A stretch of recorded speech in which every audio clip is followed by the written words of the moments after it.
Ja väga hea algus oli ja siis me liitume edasi ja meie teine esineja on doktor Igor Ahmedov, kes juba siin esines, aga mitte kõik oli siin, siis ma tutvustan tema. Igor on Kierkegaardi uurija, kas kõik teavad, Søren Kierkegaard, ja see on väga suur ja oluline filosoof ja teoloog.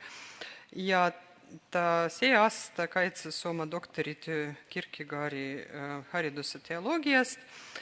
Ta on õppinud Inglismaal, mitte Kierkegaard, aga Igor, õppinud Inglismaal teoloogiat, haridusfilosoofiat ja praegu ta on Usuteadusliku instituudi õppejõud ja akadeemilise teoloogia seltsi sekretär, uurib hariduse teologiseerimist ja õpetaja filosoofiat. Ja siis teema ettekanne on, kas meie leiame oma kutsumuse või kutsumus leiab meid. Ja palun, Igor. Ja loodan, et teil tekivad küsimused. Tegelikult on väga tore, kui te kuulate ja samal ajal võib-olla mõtlete, kas tekivad küsimused ja panete need kirja. Siis, kui ettekanne lõppes, teie saate midagi küsida. See on väga hea kogemus. Jah, palun. Tere! Aitäh! Ja aitäh tagasi kutsumast. Minu ettekanne on ette kirjutatud, aga kui ma Liivikat kuulasin, siis ma sain aru, et väga palju asju on sarnane tegelikult.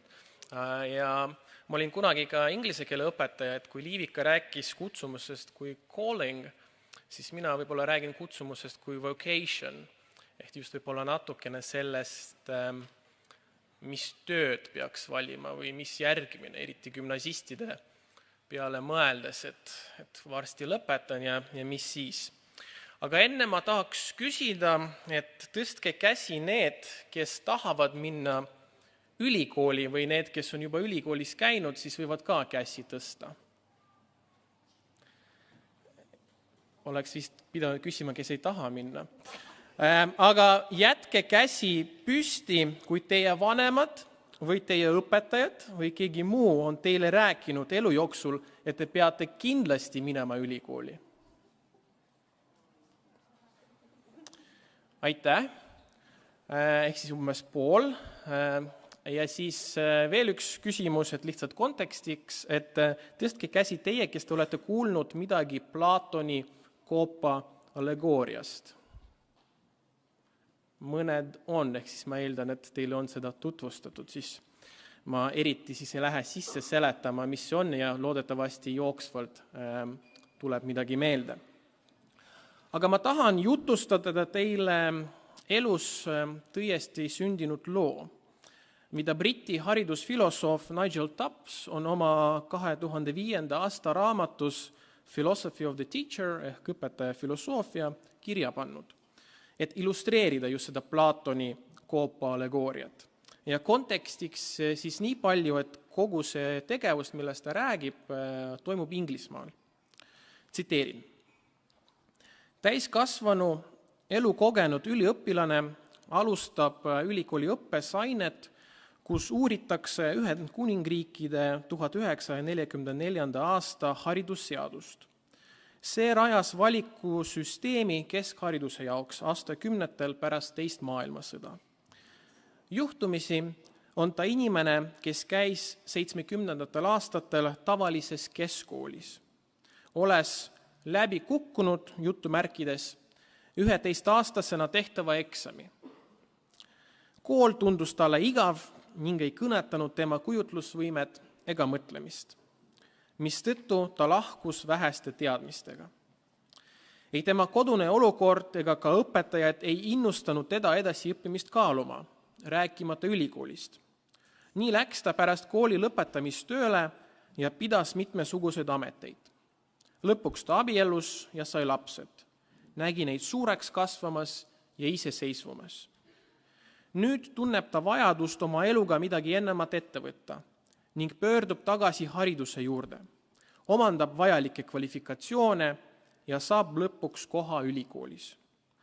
Kui ta nüüd loeb selles aines selle 1944. aasta haridusseaduse kohta ja kuidas selle filosoofilised ja ideoloogilised alused seatakse küsimärgi alla, hakkab ta nägema omaenda hariduse kujunemise lugu ja tegelikult kogu oma elu täiesti uues valguses. 11-aastasena tehtud eksam, nii näeb nüüd talle, määras sisuliselt ära, et tema ja suur osa tema taolistest õpilastest ei pääsenud kunagi gümnaasiumisse. See tähendas, et tal ei tohtinudki olla ootusi väljaspool oma töölisklassi staatust. Tema õpetajad sildistasid ta läbikukkujaks juba ainuüksi seetõttu, et ta nende koolis käis. Ei peetud vajalikuks arendada tema teadmisi, sest juba ette oli otsustatud, et ta lahkub koolist 15 või 16-aastaselt ning alustab perekonna loomist. Nüüd esimest korda sellele järele mõeldes hakkab üliõpilane nägema, et tema maailm on talle ette kujundatud. Asjad, mida ta oli seni pidanud loomulikult tõeks, osutuvad nüüd kontingentseteks. See tähendab, et keegi teine on need teadlikult loonud, et saavutada kindel tulemus.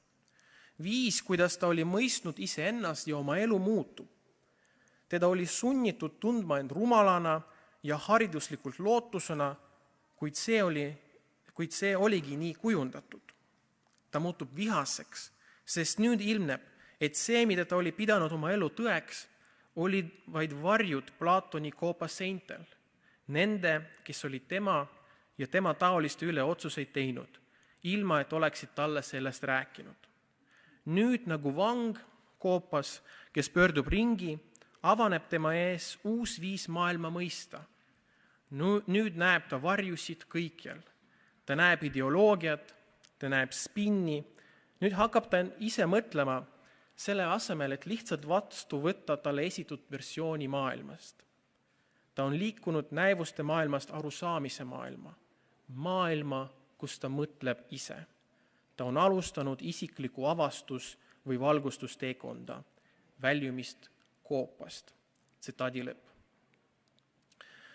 Kui see näide jääb teile natuke kaugeks, lubage mul natukene seda lugu ümber jutustada.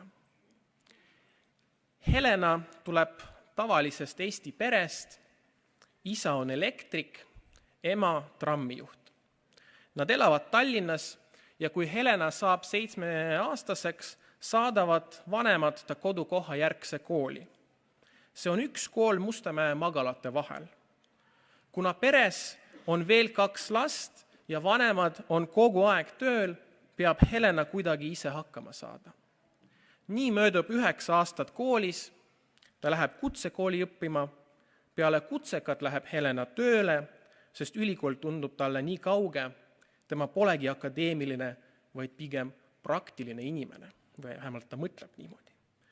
Paari aasta pärast proovib Helena ikkagi ülikooli astuda ja saab sisse, avastades, et talle meeldib olla akadeemiline ja tema hirmud nooremana olid põhjendamatud. Ülikoolis Helena avastab, et tal on tõeline huvi teaduse vastu ja ta tahab saada omal alal teadlaseks.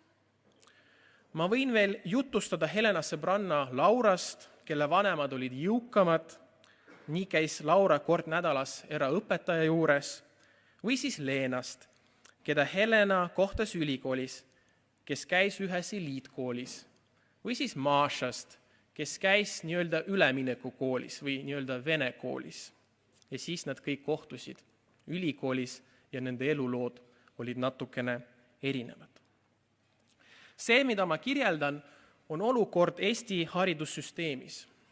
Eesti kasvatusteadlased on seda viimasel ajal aina enam hakanud uurima. Tallinna Tehnikaülikooli teadlane Simona Ferraro, Estonia Business Schooli teadlane Kairi Põder ja Tallinna Ülikooli teadlane Triin Lauri avaldasid selle aasta septembris huvitava teadusartikli kaasavast haridusest, lastevanemate otsustest ja sellest, kuidas õpilaste omadused mõjutavad koolide efektiivsust, jällegi jutumärkides. Nende 3 hüpoteesi olid: esimene, õpilaste vanemate sissetulek korreleerub positiivselt kooli efektiivsusega. See osutus õigeks. Teine hüpotees oli, et tavaliste ehk siis mitte erivajadustega õpilaste osakaal korreleerub positiivselt kooli efektiivsusega.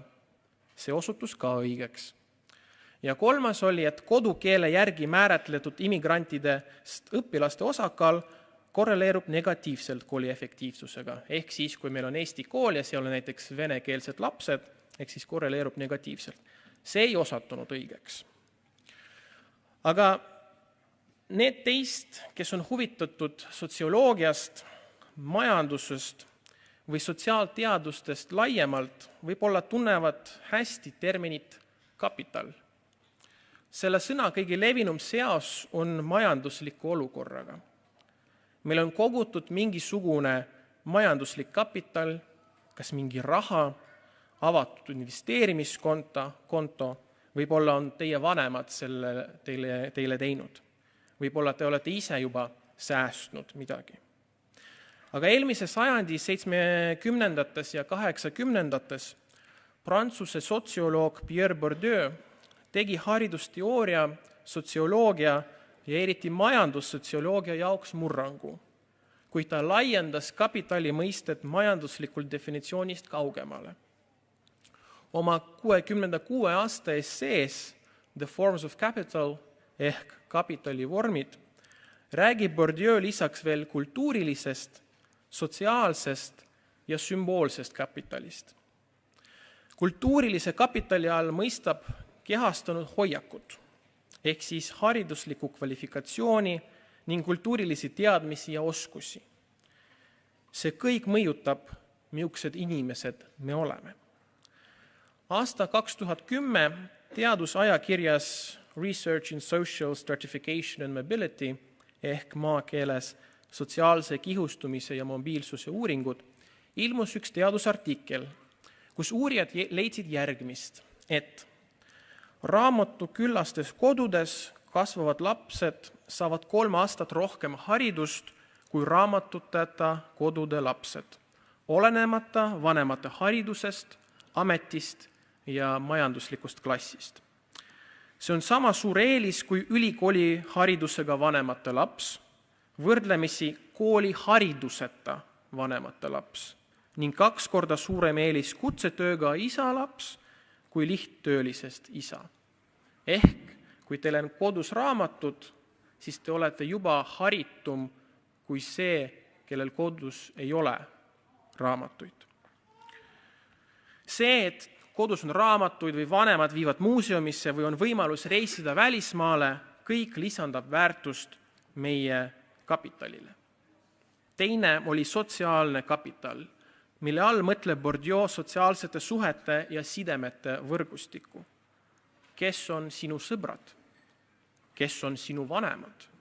Kes on sinu vennad-õed? Mis koolis nad käisid? Kus tööl nad töötavad? Keda nad teavad?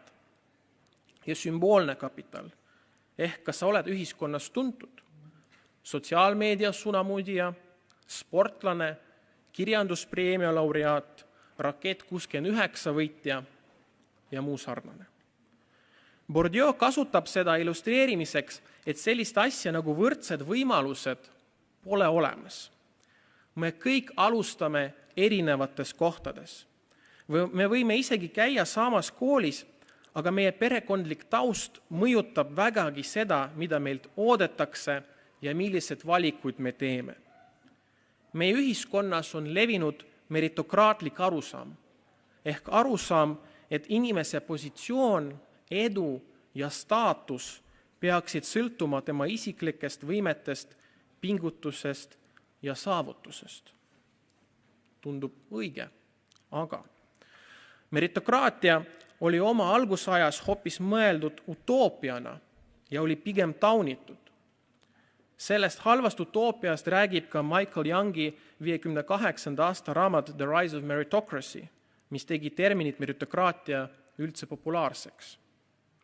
Aga nagu Bourdieu on demonstreerinud, me ei saa vaadata ainult pingutuste peale. sest see, kellel on suurem kultuuriline või sotsiaalne kapital, pingutab vähem, et sama tase saavutada. Ja isegi kui nad pingutavad võrdselt, siis see vahe on ikkagi seal sees olemas. Ja nüüd, kui meil on selgus sellest, millises ühiskonnas me oleme ja milline on meie positsioon selles ühiskonnas, et teie, kes te olete siin gümnasistid, ei ole lihtsalt noored, kelle elu on puhas leht ja kõik on veel ees, vaid et teie taust on juba mõjutanud seda, kuhu kohta te olete jõudnud. Et teie taust on otsustanud, et teie istute täna siin. Ja samamoodi minu taust on otsustanud, et mina seisan praegu siin. Ja nüüd me saamegi küsida, kas meie leiame oma kutsumuse või kutsumus leiab meid. Seni tundub, nagu meie kutsumus leiaks meid. Meie valikud ja huvid on vähemal või suuremal määral dikteeritud sellest, kes me oleme, kes meie vanemad on, kus koolis me käime ja nii edasi. On oluline mõista, et vanemad ei peagi meile sõnu peale lugema, et õpi hästi ja lähed Tartu Ülikooli arstiks õppima. Aga näiteks nad on ostnud meile raamatuid, mis tekivad meilt huvi meditsiini vastu, saatsid meid kooli, kus saab hästi õppida ja muu sarnane. Nad tahavad meile parimat. Siis tekib küsimus, et kas meil pole siis teist valikut? Kas ma ei saa oma kutsumust ise leida?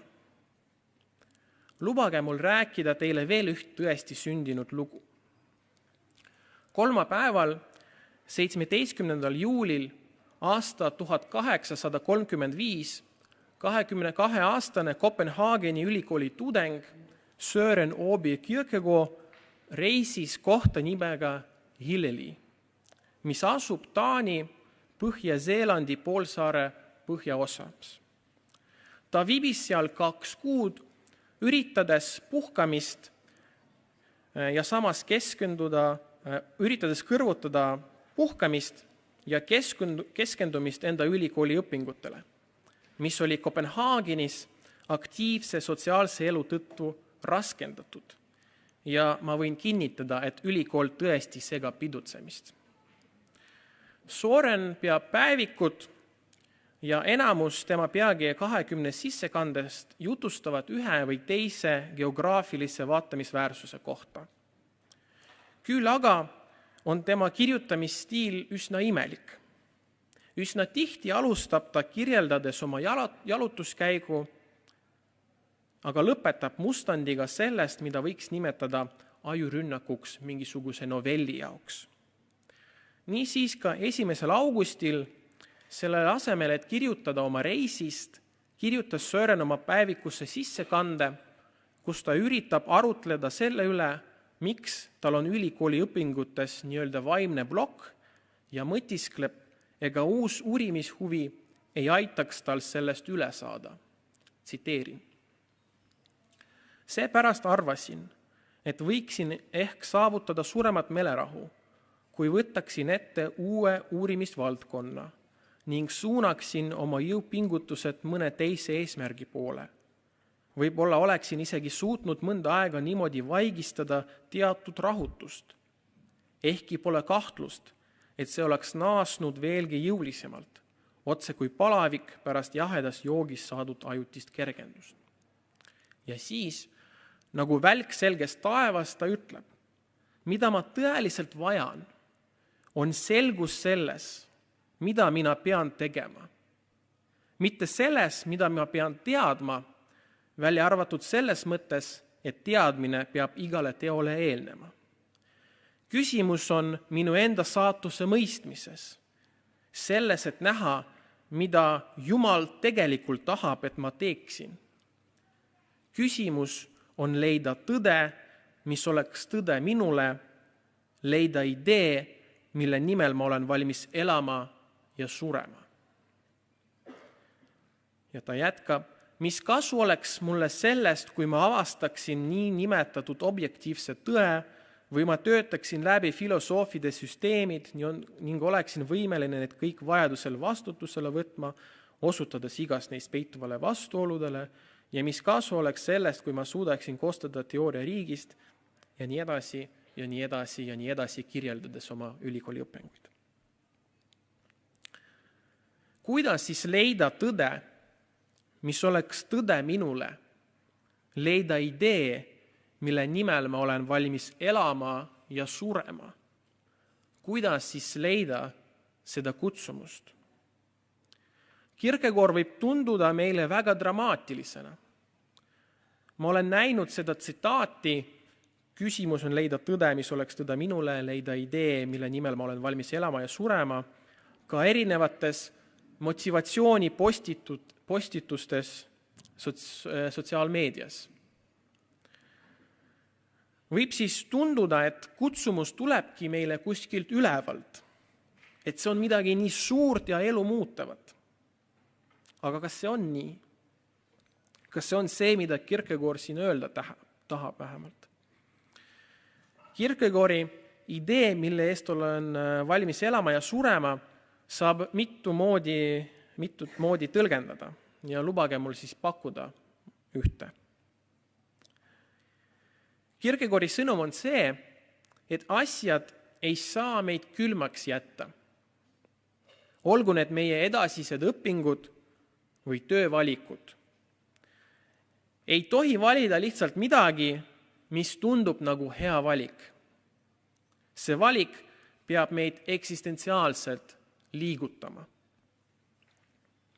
Isegi kui noore Kierkegaardi päeviku sissekanne tundub, nagu me peame kohe alguses ära otsustama, mida me teha tahame, valida seda idee, mille eest me oleme valmis elama ja surema, siis Kierkegaardi looming avab natukene teistsugust pilti. 7 aastat hiljem oma raamatus Ente Neller ehk Emb-Kumb kirjutab Kierkegaard järgmised read, et illustreerida ängi, mis on inimeses, kui ta seisab valikute ees. Tsiteerin. Abiellu ja sa kahetsed seda. Ära abiellu ja sa kahetsed ka seda. Ükskõik, kas sa abiellud või ei abiellu, sa kahetsed seda igal juhul. Naera maailma rumaluste üle ja sa kahetsed seda. Nutta nende üle ja sa kahetsed samuti. Ükskõik, kas sa naerad maailma rumaluste üle või nutad nende üle, sa kahetsed seda igal juhul. Usalda tüdrukut, ja ma lisan poisi, ja sa kahetsed seda. Ära usalda teda ja sa kahetsed samuti. Ükskõik, kas sa usaldad või usalda teda, sa kahetsed seda igal juhul. Ja väga dramaatiliselt, poo ennast üles ja sa kahetsed seda. Ära poo ennast üles ja sa kahetsed samuti. Ükskõik, kas sa pood ennast üles või mitte, sa kahetsed seda igal juhul. See, härrased ja ma lisan daamid, on kogu elu tarkuse kvintessents. Esmapilgul võib tunduda, et Kierkegaard tahab öelda, et kõik on mõttetu. Tegelikult Kierkegaardi soov on siin näidata, et me ei saa kinni jääda valikute vahel. Midagi tuleb valida, emba kumba. Alati jääb oht, et me kahetseme seda, aga me ei saa seda ennem teada, kuni pole seda valikut ära teinud. Ja see valiku julge tegemine ongi elu. Raamatus, mis oli avaldatud alles peale Kierkegaardi surma, ta kirjutab, et oleks vale eeldada, et ta teadis algusest peale, mida ta oma eluga tegema peab. Ainult elatud elus, olles selle sees ja vaadates tagasi, selgub, mis on see elu ülesanne, mis on see kutsumus. Kierkegaard defineerib usku kui objektiivset ebakindlust. Ainuke asi meie kutsumuse puhul on see, et me jääme ebakindlaks. Aga ikka usume, et teeme õiget asja. Siia tuleb mängu Kierkegaardi termin usuhüpe. Kierkegaard illustreerib seda järgmiselt. Minu ja tõe, kas siis Jumala tõe või selle tõelise eluvaliku, mida ma teen, nende vahel on sügav prao või kuristik. Ma tean ratsionaalselt, et kui ma hüppan sellest üle, siis ma ei suuda teisele poole saada. See on liiga kaugel. Aga usk on just see, mis paneb mind ikkagi hüppama. Ja näe, ma olengi juba teisel pool. Ütleme niimoodi, et õiged otsused, mida me peame tegema, alati nõuavad riski. Ma olen teoloog, seega vabandage mulle, et ma lähenen kutsumusele just teoloogilisest vaatevinklist. Briti teoloog ja endine Canterbury peapiiskop Rowan Williams on ühes oma kõnes kutsumusest öelnud, tsiteerin. Kutsumuse idee probleem on see, et enamikul meist, kui aus olla, on sellest üsna dramaatiline ettekujutus. Ma ei pea silmas dramaatilisust ainult enese dramatiseerimise mõistes, vaid dramaatilisus lihtsamas teatraalsuse mõttes. Võiks öelda, et kutsumus kui näitlejate casting või valik. Tsitaadi lõpp. Ta tahab sellega öelda, et meil kõigil on soov omada jutumärkides main character energy. Ta ise toob näide, et igaüks tahab mängida Hamletit ja arvab end olevat selles päris hea.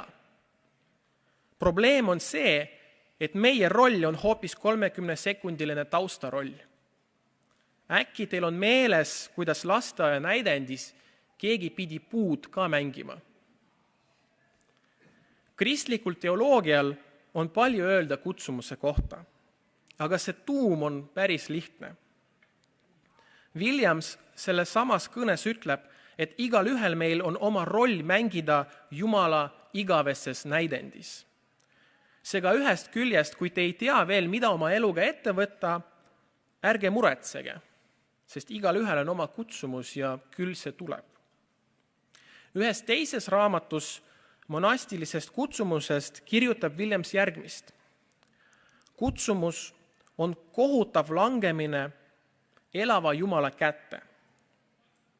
Jumal on otsustanud, sa võid võidelda või mässata tema vastu, aga siin on see selge tahe, mis tuleb täita mis iganes hinnaga. Minult oodatakse ainult kuuletumist.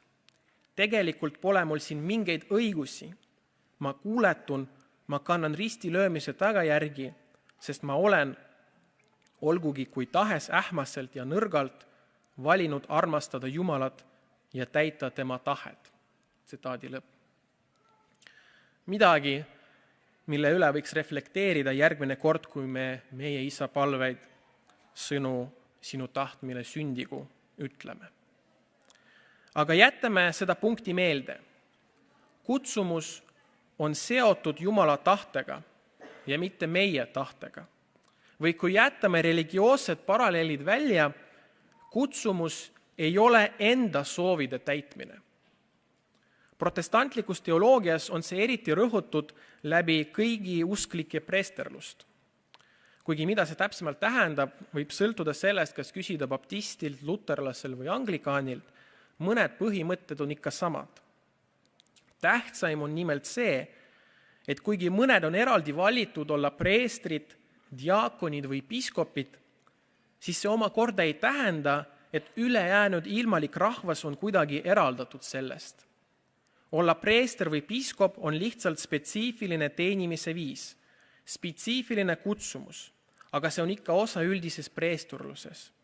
Ja siin protestantlik teoloogia väidab, või vähemalt mina kui selle teoloogia esindaja väidan, et ka muud kutsumused, näiteks olla õpetaja, päästja, elektrik, poemüüja või keegi muu on osa üldisest preesturlusest ja Jumala teenimisest. See on oluline aspekt mõistmiseks, milles seisneb erinevus kutsumusest ja lihtsalt ametist teoloogiliselt mõtestatuna. Kutsumus ei teeni meid ega meie hüve. Kutsumus on alati suunatud teiste inimeste teenimiseks ja teoloogiliselt teiste inimeste kaudu Jumala teenimiseks. Kutsumus ei ole mingi konkreetne tegevus, vaid meie suhtumine tehtavasse. Seega kutsumused saavad olla tavalised elus leidvad ametid, aga mitte kõik ametid ei saa olla kutsumused. Kui teie soov on lihtsalt saada hea kõrgharidus, rikkaks saada, endale kasumit teenida või suur maja, kiire auto ja kuulsus, siis see amet, mida te ka ei valiks, ei ole kutsumus. Kui aga teie soov on teenida oma ligimest ja võib-olla selle kaudu, et te saate endale hea palka, inimese heakskiidu, suure maja ja kiire auto, siis see on kutsumus. Lõpetuseks, kas siis me leiame oma kutsumust või kutsumus leiab meid? Minu soov täna oli näidata, kuidas osaliselt see eeltöö on juba meie eest ära tehtud. Puhtalt meie ja meie vanemate ja vanavanemate haridusliku ja majandusliku tausta tõttu. Teiseks, ma loodan, et arutlus Kierkegaardist näitas, et me ei peagi olema kindlad selles, kas see, mida me teeme või valime, ongi see õige. Me peame usaldama protsessi ja julgeda riskida. Ja kolmandaks, minu soov teile, et te hoiaks teoloogilist arusaama kutsumusest südame lähedal. Et mis iganes valikutega ei julgeks lõpuks teha, et see poleks lihtsalt ameti valimine, vaid kutsumuse valimine, olles orienteeritud teenimisele ja mitte enda kasumile. Seega me ei pea valima emba-kumba teed. Kui kutsumus tuleb meie juurde, siis tuleb julgeda sellega tegeleda. Kui aga me ise tahame väga midagi ette võtta, siis samuti julgeda seda riskantset sammu teha. Vajalik on lihtsalt meeles pidada, et see oleks ikkagi meie otsus. Idee, mille eest me oleme valmis elama ja surema ja mitte meile peale surutud kellegi teise poolt. Meie roll ei pea olema main character. See võib olla taustaroll, aga mängime seda rolli sama hästi. Aitäh!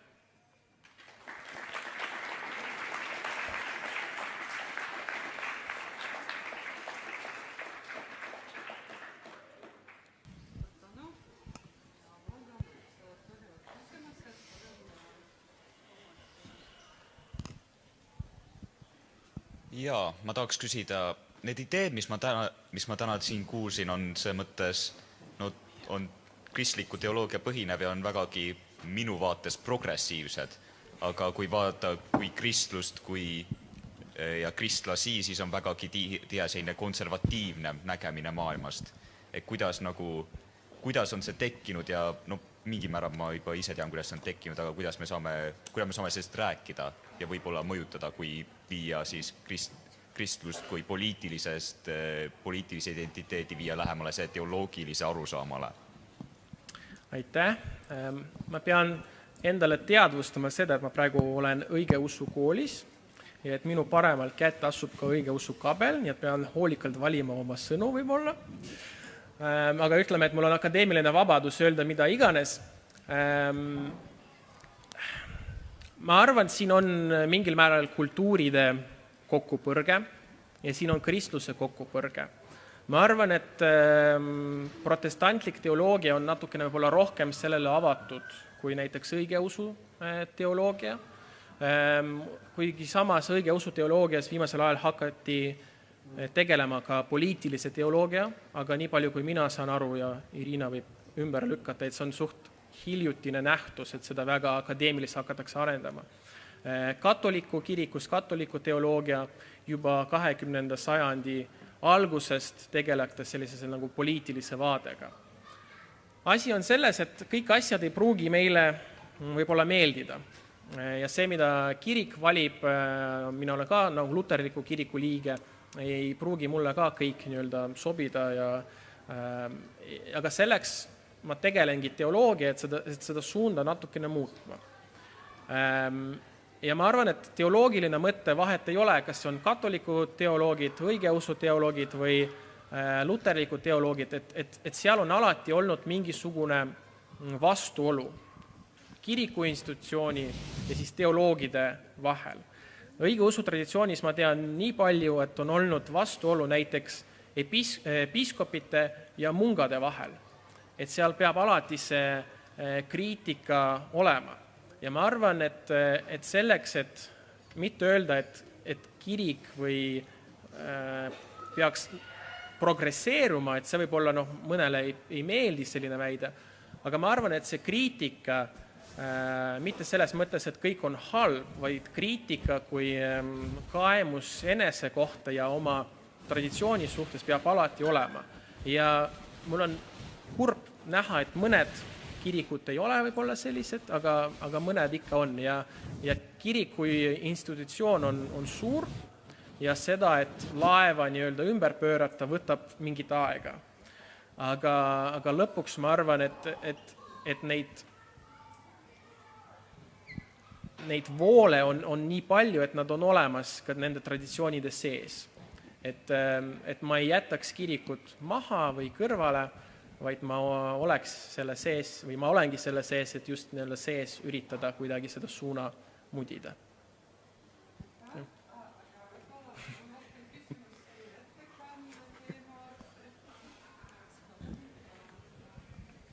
Aitäh ettekande eest. Ma sooviks küsida, te rääkisite huvitavatest uuringutest, aga kas on tehtud uuringuid selle kohta, kui palju inimesi tegelikult töötab sellel ametialal, mida nad on õppinud ülikoolis? Kindlasti on. Ma nüüd ei oska peast öelda, aga ma võin isegi eeldada, et mida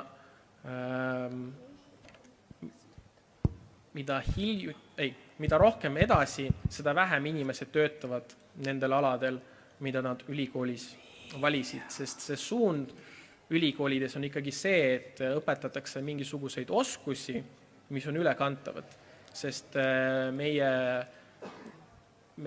majandussüsteem, meie ühiskond ei ole ehitatud enam niimoodi, nagu see oli näiteks 70-ndates, millest mina ka nagu mainisin natukene, et isegi ei ole vahet, kas 70-ndad Eestis Nõukogude okupatsiooni all või Inglismaal, see kindlus selles, et sa lähed koolist ja lähed tööle või lähed ülikoolist tööle ja sa jääd sellele tööle, oli palju suurem. Tänapäeval see muutus on palju rohkem ja kui ma võin öelda reklaami teha, siis mina valiks just humanitaarteadusi, sest ma arvan, et nemad oskavad mingil määral seda laiemalt pilti pakkuda selles mõttes, et need oskused ei ole väga kindlad rajutud, mis võib olla 10 aasta pärast ei ole enam vajalikud või vanenenud. Tahaks kommenteerida siitpoolt ja väga põnev ettekanne ja natuke oleme ka tuttavad ja see minu valdkond on ka sotsiaalteadused ja kõrghariduse arendamine, et ma just mõtlesin, et ma võib-olla täiendan seda vastust ja olles nagu kõrghariduse arendaja, et väga õige tegelikult, et ülekantavad oskused, aga näiteks kui me vaatame seda pragmaatilist ja nagu hariduspoliitilist poolt, siis see, kuidas ülikoole rahastatakse, ilmselt on ja te teate ka, et see tuleneb sellest, kuhu nende vilistlased lähevad ja kuidas nad on rahul oma selle nii-öelda karjääri arenguga ja ütleme Põhjamaades, näiteks võtame Soome, et seda ma tunnen kõige rohkem, on ülikoolidel tegelikult nõue, et mingi miinimumõpilasi või ütleme mingi protsent õpilasi läheks edasi töötama sinna, mida nad õppisid. Et ühesõnaga ma tahtsin tegelikult välja tuua selle osa, et teatud mõttes ülikoolid ikkagi nagu peavad seda jälgima ja kuidagi tagama, et see, mida te õpite või mida me õpime, et see on ka pärast rakendatud, lisaks nendele ülekantavatele oskustele, et see päris nagu ära ei kao. Siuke lisa. Ei, kõik on väga õige, aga mis võib-olla ongi probleem mõnel aladel, nagu minu ala teoloogia, et kui ma ei lähe kirikuõpetajaks, siis see tähendab, või teadlaseks tähendab, et ma ei tööta sellel alal. Ja need numbrid, mis lähevad nende aladel, on võib-olla 1-2 inimest 20, et jah, see nagu reaalsus on nagu vastupidine.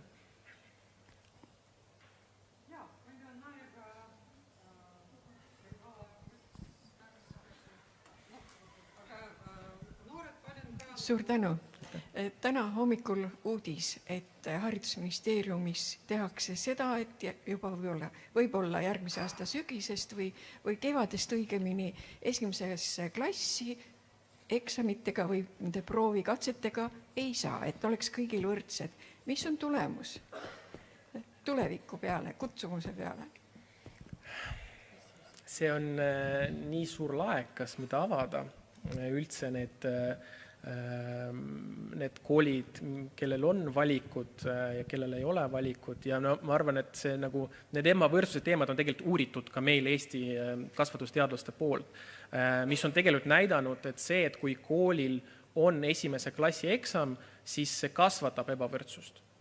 Nüüd see vastupidine argument on sama, et tegelikult, kui meil on mõned eliitkoolid näiteks Tallinna kesklinnas, et ainukesed, kes saavad sinna minna, kui me kaotame seda ja ainult on piirkonnakoolid, on jällegi ainult need, kellel on võimalus elada kesklinnas, et sinna minna. Et siin ei ole nagu head vastust. Keegi pakkus välja, et võiks loosisüsteemi teha ja ma arvan, et võib-olla see on nagu tore, mida võiks katsetada ja siis näha, et kas see toimub või ei toimi. Aga selles mõttes see süsteem ei tööta emba kumba pidi. Nii et jah.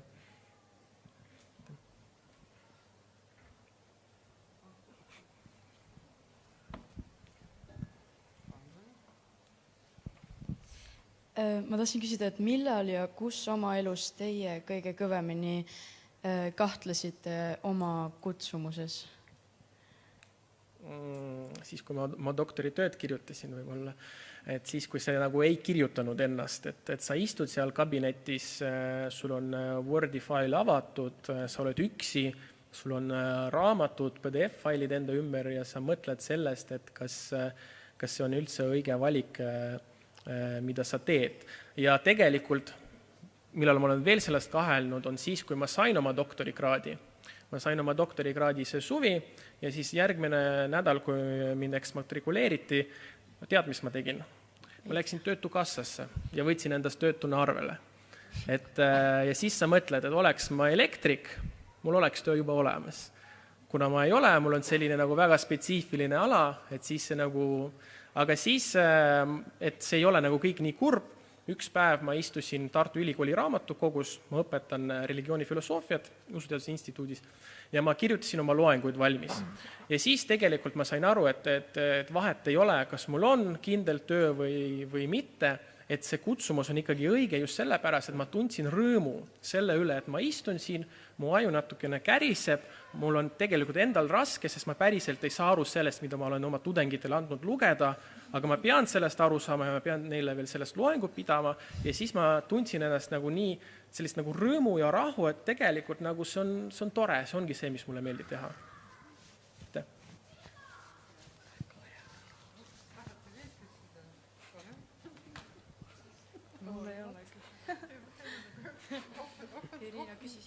Ja, kas keegi tahaks küsida? Noored, väga hea diskussioon on praegu.